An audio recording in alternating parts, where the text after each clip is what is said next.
네, 안녕하십니까. 신지식인 정인태입니다. 저는 국립 한국복지대학교 특임교수를 역임했습니다. 대통령 세종 집무실 불발 150억 들어 대통령도 사과하고 시민단체도 정신 차려라, 이 주제로 말씀을 드리겠습니다. 그 대통령 세종 집무실에 대해서 대선 기간에도 제가 비판을 했습니다. 왜냐하면은 집무실을 여러 개 만들어 놔봤자 안 돼요. 저도 해외에 여러 가지 사업을 하면서 해외 지점들이 36개 이상 있었는데 사무실을 만들어 놔봤자 갈 시간도 없어요. 돈 낭비입니다. 돈 낭비.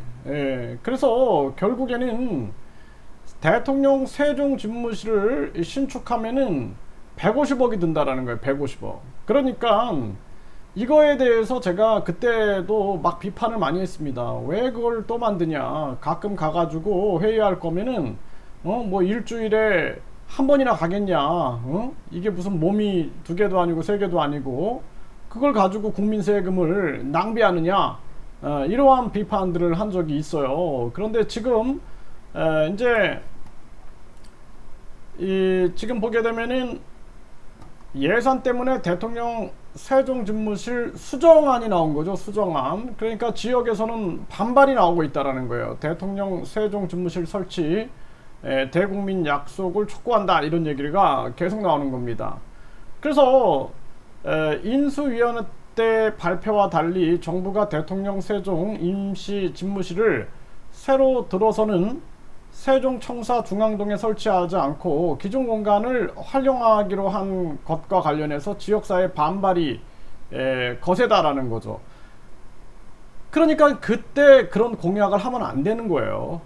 그래서 이 부분에 대해서는 대통령실이 나라 살림이 어려운데 예산을 들여 새로 짓고 배치하는 것보다는 지금 설치된 세종 집무실을 내실 있게 활용하는 것이 공약을 이행하는 가장 실질적인 방법으로 판단했다. 그러면은 그 전에 얘기했던 것은 그냥 사과를 하고 국민들한테 설득을 하고, 그리고 이 시민단체들도 자기들 지역 이기주의에 빠져가지고 이런 요구를 하면 안 됩니다. 네, 그래서 지금 10월 완공 중앙동의 대통령 세종 집무실 불발 행정수도 차질 우려. 그러니까 자기들 행정수도 만들려고 하는 집단 이기주의에 빠지면 안 돼요.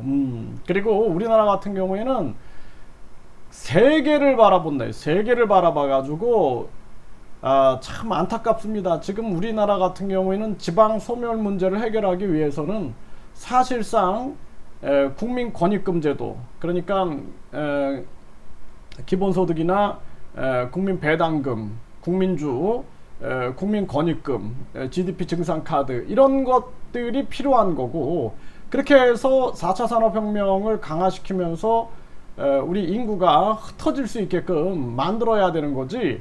이런 식으로 세종집무실을 만들고 또 여기에 또 서울에는 또 지금 대통령실을 또 돈 들여서 만들어 놓고 이렇게 해갖고 세금 낭비하는 건 안 된다. 그래서 국민들이 바르게 판단하고 지역 이기주의로 가면 안 된다라는 거예요. 그래서 대통령 세종 제2집무실 설치 차질 없이 추진하겠다. 그러니까 이제 행안부 입장에서는 약간 수정한 그러한 방안을 가지고 얘기를 하고 있는 거죠.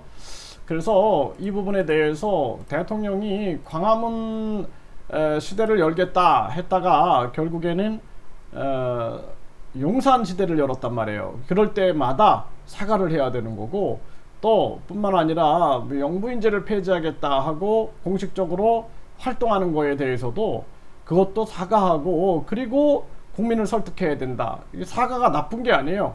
네. 그래서 시민사회단체는 집단 이기주의를 버려야 되고, 대통령도 지키지 못한 약속에 대해서는 사과하고, 그리고 항상 정치인들은 지키지 못할 얘기를 하면 안 돼요. 그 국민들에게 신뢰 떨어지는 겁니다.